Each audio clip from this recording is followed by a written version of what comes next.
Hey guys, welcome to BP, the Bible Perspective. Attorney General William Barr made an interesting statement the other day, and I paraphrase.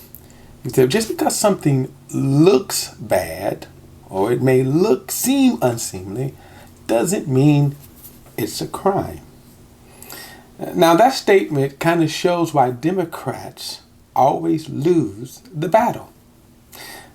I'll explain. Now before we get into it, please like and share this video and subscribe to BP, the Bible Perspective. And as always, if you have a thought or a comment, add it in the comments section below. All comments are welcome. Now, in the shock, and we go back to 2016, and it almost seems unreal that we have been in this presidency for nearly 4 years. And this term is coming to an end in just a few months. And of course, it's really hard to tell how things will turn out.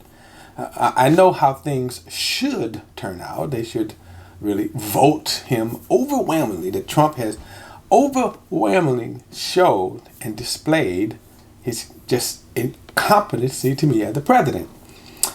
And that he hasn't really moved the nation further. He certainly has not come anywhere close to making America great again. But I digress.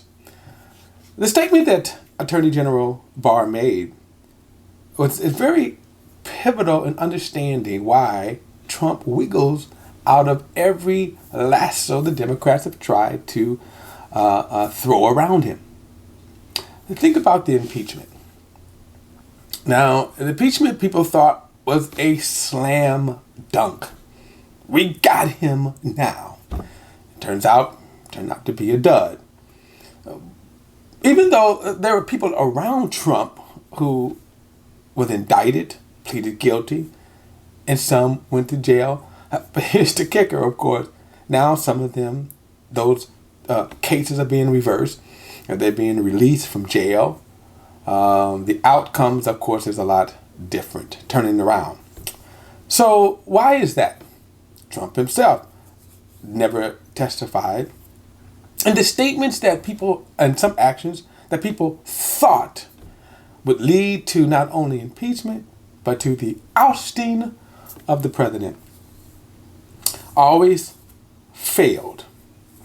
Now, why is that? Because unlike the Trump, the Democrats go off of feelings, emotions.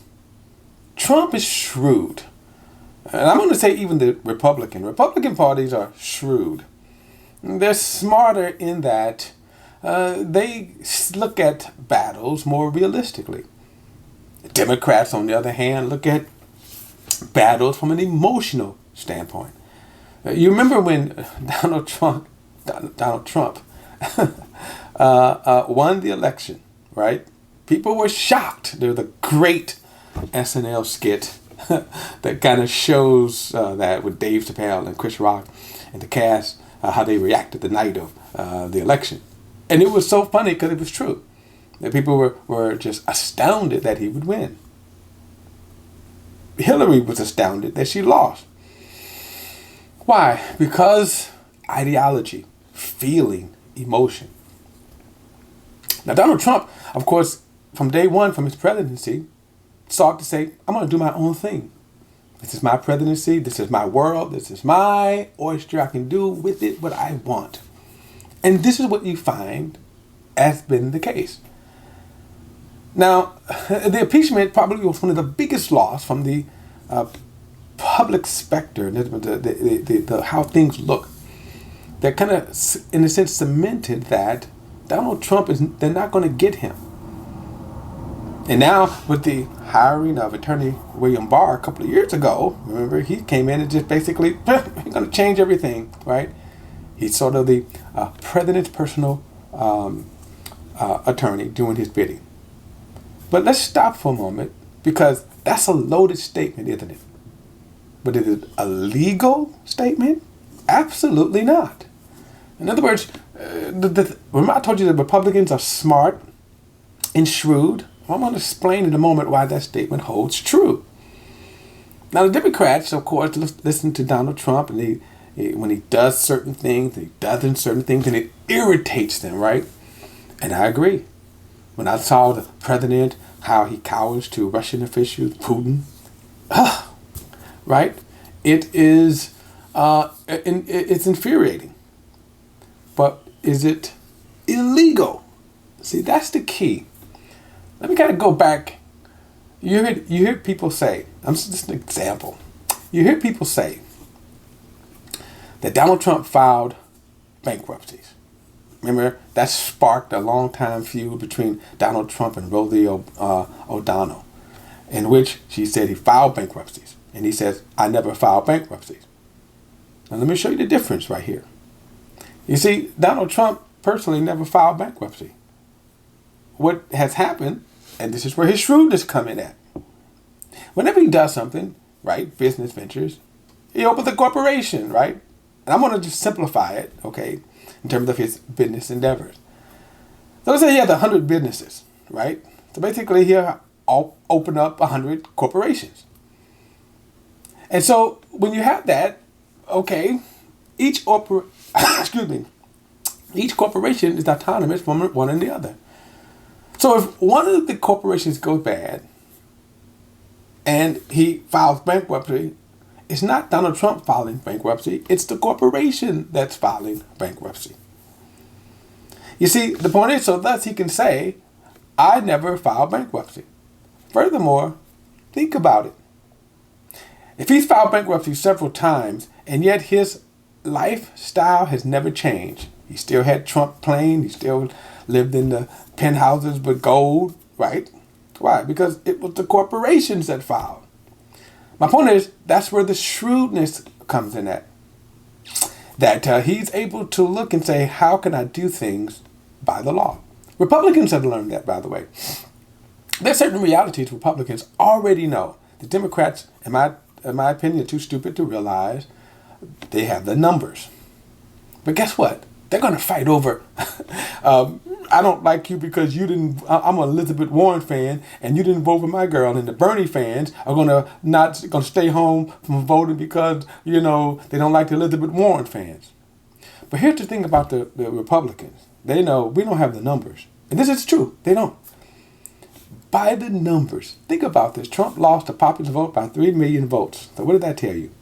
He would have lost by a greater, he would have lost by a greater number, and also could have lost the Electoral College had Hillary Clinton been a little smarter and motivated people to get out and vote for her.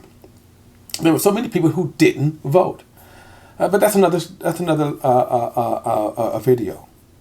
Here's my point. So Donald Trump, he realizes, and the Republicans realizes, I can't win just on numbers. So what do? They change the law, right? They change the law. Voter ID, voter oppression. They close down polling places. They get stricter voting laws, right? You had, for example, one governor that just purged over 100,000 voters in one state alone, right? For little things like, your name wasn't spelled right, or there was a comma missing. Literally, they were doing that. Now watch this. It looks horrible, but it's legal.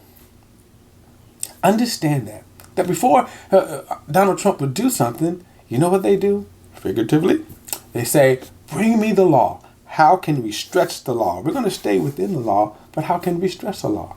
Remember when Donald Trump first got elected and he said, I could run my businesses if I wanted to. I'm not, but I could. What was he saying? In my opinion, basically, if my idiot sons can't run the business, I'm going to step in. Okay, that's my take. But here's the point. Legally, that's true. There are a lot of things that legally, like for example, the tax returns, right? There's nothing legal to say he had to turn them over.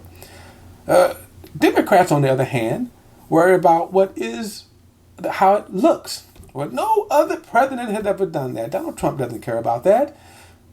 What is legal? By the way, he would do what's legal, but if it's not legal, he doesn't have to do it. Here's the thing, people. Of all of the duds and the blanks that they have fired that have not landed solidly on Donald Trump, and in some cases his poll numbers are even higher, certainly hasn't diminished and certainly hasn't affected his base. The best way, if you want to get him out, vote. Okay? And you need to understand and look at things how they look at things. Reality, not feelings and sentiment. All right, guys, that's my perspective. I'll probably get more on this later. But if you please don't forget to like and share this video and subscribe to BP, The Bible Perspective. And as always, if you have a thought and comment, feel free to add it. All comments are welcome. Till next time, I'll see you then.